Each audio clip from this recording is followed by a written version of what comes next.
अस्सलाम वालेकुम दोस्तों। उम्मीद करता हूं आप सब लोग खैरियत से होंगे और हमारी कहानियों को एंजॉय कर रहे होंगे। हमारी आज की कहानी 1960 की दिहाई से ताल्लुक रखती है और ये कहानी हमें रहीम भाई ने कराची से भेजी है। ये वाकया उनके दादाजी के साथ 1964 में पेश आया। तो आइए ये कहानी आपको उन्हीं की जबानी सुनाते हैं। ये उन दिनों की बात है कि जब मैं अपने किसी रिश्तेदार की शादी से घर वापस आ रहा था। ये जुमेरात का दिन था और मुझे वापसी पर बहुत देर हो गई थी। उन दिनों बस सर्विस अभी नई नई ही स्टार्ट हुई थी। उस रात मैं कई सवारियां तब्दील करने के बाद एक बस में सवार हो गया। घंटों की मुसाफत तय करने के बाद तकरीबन रात के 12 बजे के करीब मैं एक पेट्रोल पंप के बस स्टॉप पर उतरा। वहां से मेरा घर कुछ ही किलोमीटर के फासले पर था, लिहाजा बस से उतरते ही मैंने पैदल ही अपने घर की तरफ चलना शुरू कर दिया। मैंने अभी थोड़ा सा ही फासला तय किया था कि मुझे ऐसा लगा कोई मेरा पीछा कर रहा है। जब मैं अपने कदम उठाता तो मुझे अपने पीछे से किसी और के चलने की आवाज आती और मैं जैसे ही अपने कदम रुकता तो वो आवाज भी वैसे ही रुक जाती। कुछ देर तो मेरे साथ ऐसा ही होता रहा, लेकिन आखिरकार थक हार कर मैं रुक ही गया और अपने इतराफ का जायजा लेने लगा। तकरीबन 2 मिनट तक तो मुझे वहां कोई नजर ना आया, लेकिन फिर एक दरमियाने कद की औरत जिसने साड़ी पहने हुई थी उस अंधेरे में से एकदम से जाहिर हो गई। वो इठलाती हुई मेरी तरफ बढ़ी चली आ रही थी। उसे देखते ही मेरे जहन में अजीबो गरीब ख्यालात आने लगे। आखिर रात के इस पहर एक अकेली औरत इस वक्त कहाँ जा सकती है। उसकी आराइश और पहनावे से मैंने अंदाजा किया कि वो औरत जरूर कोई हिंदू औरत है। वो औरत सीधे चलती हुई मेरे पास आकर रुक गई। क्या आप मुझे ये पता बता सकते हैं? उसने एक कागज का टुकड़ा मेरी तरफ बढ़ाते हुए कहा, लेकिन मैं पढ़ना लिखना न जानता था, लिहाजा वो औरत मेरे साथ साथ ही चलने लगी। रात के इस पहर एक जवान औरत का यूं घूमना मेरी गैरत बर्दाश्त न कर सकती थी, लिहाजा मैं उसे अपने साथ लिए हुए तेज तेज कदमों से चलने लगा ताकि रास्ते में किसी से उसका एड्रेस मालूम करके उसे उसके घर तक छोड़ सकूं। अभी हम कुछ ही देर चले थे कि वो औरत मेरे पीछे से अचानक गायब हो गई। एक पल को तो मैं जरूर हैरान हुआ, लेकिन अगले ख्याल ने मुझे कुछ मुतमईन कर दिया, क्योंकि वो अकेली औरत थी। शायद उसने सोचा हो कि मैं उसे किसी गलत जगह पर तो नहीं ले जा रहा, इसलिए वो खुद ही कहीं दूर चली गई है। उस रात मैं सफर से थक के चूर हो गया था। घर पहुंचते हुए मुझे 1 बज गया था और मैं अपने बिस्तर पर जाते ही सो गया। दूसरे दिन जब मेरे घर वालों ने मुझे उठाना चाहा तो मैं बिस्तर से उठ ना पा रहा था। आखिरकार मेरे घर वालों ने मुझे जबरदस्ती उठा ही लिया। नींद से उठने के बाद मुझे सबसे पहले जो फर्क महसूस हुआ वो ये था कि मेरी आवाज भारी हो चुकी थी। मेरा पूरा बदन और गर्दन अकड़ गई थी और चेहरे का रंग भी उड़ा उड़ा सा लग रहा था। मैं तमाम दिन अजीबो गरीब हरकतें करता रहा और आखिरकार शाम के वक्त वो औरत मुझे अपने घर के दरवाजे से अंदर की तरफ दाखिल होती हुई नजर आई, जिसे मैं रात बस स्टॉप से अपने साथ ले आया था।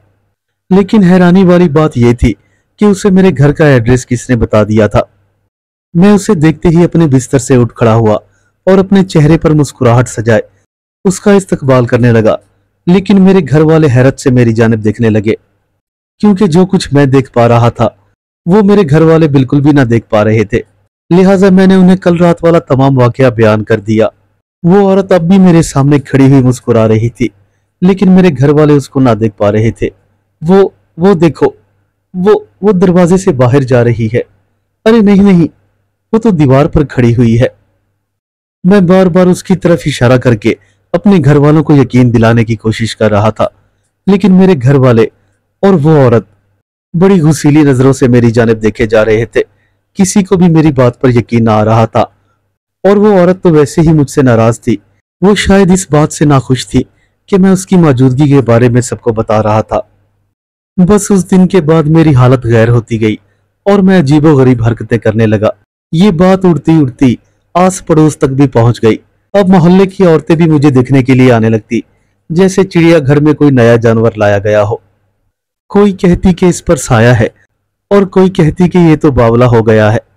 उस पुरस्रार औरत की आमद पर मेरा चेहरा खौफ के मारे स्याह पड़ जाता था। पहले इब्तदाई दिनों में तो वो एक खूबसूरत औरत के रूप में आया करती, लेकिन आहिस्ता आहिस्ता उसके जिस्मानी खदोखाल और शक्ल बदतरीन होती गई। बहुत से डॉक्टरों और हकीमों ने भी मेरा इलाज किया, लेकिन वो नाकाम रहे।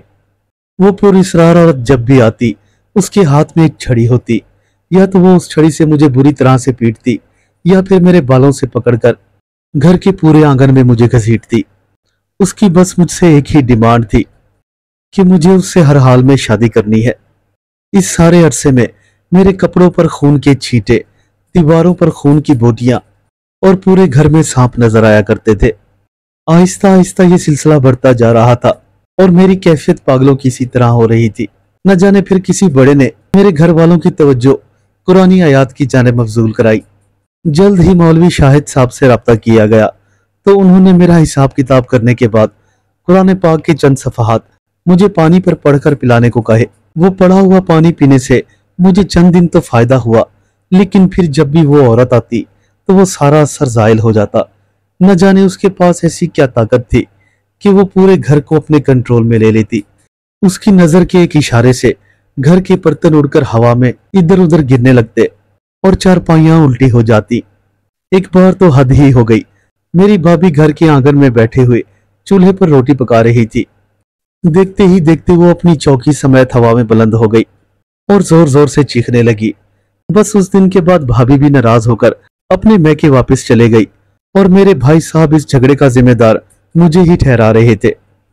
एक शाम असर के वक्त मैं अपने घर के आंगन में लेटा हुआ था कि वो औरत आई। वो बहुत गुस्से में थी और हर बार की तरह आज भी उसके हाथ में एक झांटा सा था। मेरे पास आते ही उसने मुझे बुरी तरह से मारना शुरू कर दिया। याद रख मूर्ख, आज शाम मैं 5 बजे आऊंगी और तूने तैयार रहना है। अगर तूने कोई भी गड़बड़ की या किसी को भी बुलाया तो फिर तेरी खैर नहीं, मैं तेरे पूरे घर को तहस नहस कर दूंगी। बहुत हो गया इंतजार। इतना कहकर वो औरत वहां से वापस चली गई और मैं रोने लगा। मेरी इस सारी कैफियत का अंदाजा सिर्फ मैं ही कर सकता था। खैर उस दिन मैंने अपने छोटे भाई जवेद को बुलाया और उसे मौलवी शाहिद को बुलाने का कहा। मौलवी शाहिद ने आते ही हमारे पूरे घर का हिसार खींचा और पढ़ाई करने लगे। उन्होंने पानी का एक कच्चा घड़ा मेरे पास रख दिया और मेरा एक हाथ भी उसमें डुबो दिया। इसके बाद वो काफी देर तक मेरे सिरहाने बैठकर मुझ पर दम करते रहे और उन्होंने मुझे ताकीद की कि जब भी वो औरत इस घर में दाखिल होने की कोशिश करे या मेरे करीब आए तो मैं इस घड़े में से पानी लेकर उस औरत पर छींटे मारूं। मौलवी शाहिद के मुताबिक वो औरत जैसे ही एक खास हदूद में दाखिल होगी तो ये अमलियात उसको अपने असर में ले लेंगी और ये भी हो सकता है कि वो औरत मेरे अमल से ज्यादा ताकतवर हो। अगर ऐसा हुआ तो वो मुझे क्या बल्कि घर के किसी फर्द को जिंदा ना छोड़ेगी। खैर हम लोग शाम का इंतजार करने लगे और मौलवी शाहिद साहब भी हमारे घर में छुपकर बैठ गए। लेकिन उस शाम वो औरत ना आई, क्योंकि वो कोई आम औरत नहीं बल्कि एक ताकतवर जिन्नी थी। उसे हमारे अमलियात और घर के हिसार का पहले से ही अंदाजा हो गया था। लेकिन उधर शाहिद साहब ने भी ठान लिया था कि वो मेरा उस औरत से पीछा छुड़ाकर ही रहेंगे। न जाने उस औरत के जहन पर ऐसा क्या भूत सवार था कि वो इन सब बातों की परवाह किए बगैर उस रात ही हमारे घर में दाखिल होने की कोशिश करती रही। हमारे घर के इतराफ में सारी रात कुत्ते भौंकते रहे और पूरे इलाके में एक अजीब सी बेचैनी फैली हुई थी। उस औरत का बस ही ना चल रहा था कि वो किसी तरीके से मेरे घर में दाखिल हो जाए और मैं जो उस घड़े में काफी घंटों से हाथ दबोए बैठा था, अब मेरी हिम्मत जवाब देने लगी थी। मुझे अब अपने पूरे जिस्म में एक ठंड सी महसूस होने लगी थी और मेरा दिल कर रहा था कि मैं अपने हाथ को बाहर निकाल लूं, लेकिन मौलवी शाहिद साहब ने मुझे ऐसा करने से मना कर दिया था। लेकिन आखिर मैं भी इंसान था, कब तक बर्दाश्त करता। आखिर थक हार कर मैंने जैसे ही उस घड़े से अपना हाथ बाहर निकालने की कोशिश की तो वो घड़ा नीचे जा गिरा और एक जोर की आवाज के साथ टूट गया। बस फिर क्या था, घड़े का टूटना था कि वो औरत तो जैसे पहले से ही इसकी मुंतजिर थी। अगले ही लम्हे उस औरत को मैंने अपने घर के दरवाजे से दाखिल होता हुआ देखा। उसकी आंखों से आग निकल रही थी और वो गुस्से से पागल हो रही थी। आज वो औरत मेरे घर में कुछ इस तरह से दाखिल हुई थी कि वो सब घर वालों को नजर भी आने लगी थी। उस पर पहली नजर पड़ते ही मेरे तमाम घर वालों की चीखें निकल गई। उसका वो मकरूर रूप आज खुलकर हम सबके सामने आ गया था। मामूल की तरह आज भी उसके हाथ में वही छड़ी थी, लेकिन आज उस छड़ी से भी आग निकल रही थी। उसका वो रूप किसी खूंखार चुड़ैल से कम न था। वो इधर उधर ध्यान दिए बगैर सीधा मेरी तरफ बढ़ रही थी और मैं खौफ के मारे जैसे अपने बिस्तर से ही लग गया था। मुझे अंदाजा हो गया था कि आज मेरी जिंदगी का आखिरी दिन है। اس کے پیروں میں بندھے ہوئے گھنگرو آج ایک خوفناک ہی آواز پیدا کر رہے تھے۔ وہ چلتی ہوئی میرے بستر کے قریب آ کھڑی ہوئی اور اپنی چھڑی ہوا میں لہرائی جیسے مجھے مارنے والی ہو۔ اس سے پہلے کہ وہ چھڑی مجھے مارتی کہ مولوی شاہد صاحب کسی بجلی کی سی تیزی سے وہاں نکل آئے۔ انہوں نے آتے ہی فوراً اس عورت کی چٹیا سے پکڑ لیا اور میں نے خوف سے گھبرا کر اپنی آنکھیں بند کر لی۔ میں اسی خیال میں تھا کہ اب وہ آگ والی چھڑی میرے جسم کے پار ہو جائے گی، لیکن کافی دیر تک ایسا کچھ نہ ہوا۔ میں نے ہڑبڑا کر فوراً ہی اپنی آنکھیں کھول دی۔ کیا دیکھتا ہوں کہ مولوی شاہد اور میرے دو بھائیوں نے اس عورت کو بری طرح سے جکڑ رکھا ہے۔ مولوی شاہد صاحب نے اس عورت کی چٹیا کو پکڑ کر زور سے جھٹکا دیا اور بڑے ہی غصیلے انداز میں اس سے مخاطب ہوئے، کون ہے تو اور کہاں سے آئی ہے؟ آخر تو کیوں اس لڑکے کے پیچھے پڑی ہوئی ہے؟ اس بیچارے نے تیرا بگاڑا ہی کیا ہے؟ وہ عورت پوری طرح سے مولوی شاہد کے بس میں تھی اور خود کو آزاد کرانے کے لیے جد و جہد کر رہی تھی۔ اگلے ہی لمحے دوبارہ مولوی شاہد کی آواز پورے صحن میں گونج اٹھی، بتاتی ہے یا جلا کے بھسم کر دوں تجھے؟ بول کون ہے تو؟ اس پر وہ عورت پہلے تو کچھ عجیب و غریب زبان میں بولی، لیکن پھر جیسے ہی مولوی شاہد نے اس کی چٹیا کو زور سے کھینچا تو وہ ہماری زبان میں بات کرنے لگی۔ میں سندھ سے آئی ہوں۔ میں اپنے ٹھکانے پر تپسیا کر رہی تھی، لیکن اس لڑکے نے میری پوری تپسیا کو بھنگ کر دیا۔ جس برگد کے پیڑ کے نیچے میں نے اگنی جلائی ہوئی تھی، اس مورکھ نے اس کے پاس ہی پیشاب کر دیا۔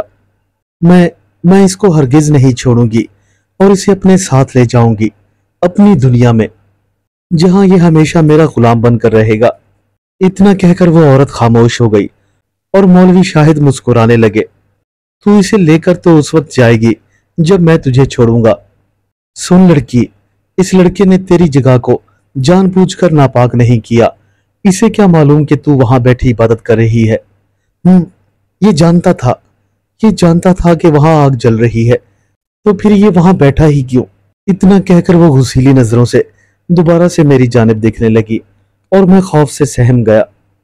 سن لڑکی، اس بچے کو بھلا کیا معلوم کہ تو وہاں عبادت کر رہی ہے؟ بس اس کی جان چھوڑ دے۔ اگر تجھے کچھ چاہیے تو مجھ سے بول دے، میں تیری ہر خواہش پوری کرنے کو تیار ہوں، مولوی شاہد نے حتمی لہجے میں کہا۔ اس پر وہ عورت زور سے پھکاری، اچھا تو مجھے سبلا کر دے گا؟ اس کی آنکھوں میں ایک عجیب سی چمک پیدا ہوئی۔ ہاں میں تجھے سبلا کر دوں گا، لیکن ایک شرط ہے، تو یہاں پھر کبھی لوٹ کر واپس نہ آئے گی اور نہ ہی اس لڑکے کو کبھی دوبارہ نقصان پہنچائے گی۔ ٹھیک ہے، مجھے منظور ہے۔ مجھے 2 کالے بکرے چاہیے اور ایک سندور کی ڈبیا بھی۔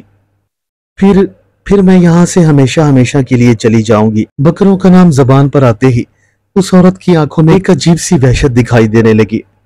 ارے نہیں، یہ لوگ تو بہت غریب ہیں، یہ تیری اس فرمائش کو پورا نہیں کر سکتے، مولوی شاہد نے حتمی لہجے میں کہا۔ اچھا تو ٹھیک ہے، پھر میں بھی اس لڑکے کو چھوڑنے والی نہیں۔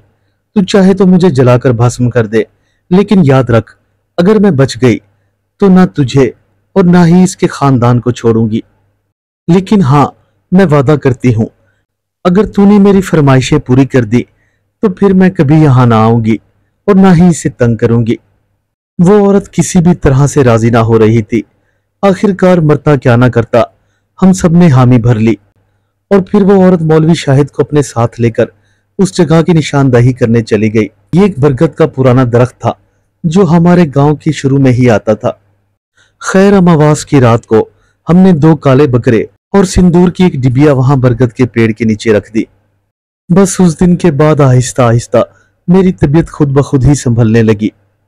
آج میرا دماغ بھی ٹھیک سے کام کر رہا تھا اور مجھے وہ وقت بھی یاد آ گیا کہ جب میں بس سے اتر کر گھر کی طرف آ رہا تھا تو مجھے پیشاب کی حاجت محسوس ہوئی، سو میں اس برگد کے پیڑ کے نیچے ہی بیٹھ گیا تھا اور وہیں ساتھ ہی کچرے کی ایک ڈھیری کو آگ بھی لگی ہوئی تھی۔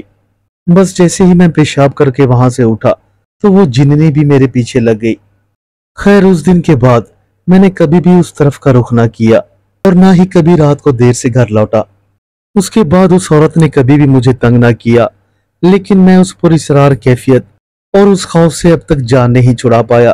اپنے ساتھ گزرے ہوئے وہ 14 روز میں آج تک نہیں بھلا پایا ہوں۔ وہ وقت میں نے انتہائی کرب کے عالم میں گزارا جس کا اندازہ صرف میں ہی کر سکتا ہوں۔ मैं आप सब लोगों को भी यही मशवरा दूंगा कि रात को जल्दी घर वापस आया करें और बीच रास्ते या चौराहों में कहीं भी इधर उधर बैठकर पेशाब करने से गुरेज करें, ताकि इस किस्म की शैतानी ताकतों से महफूज रहें।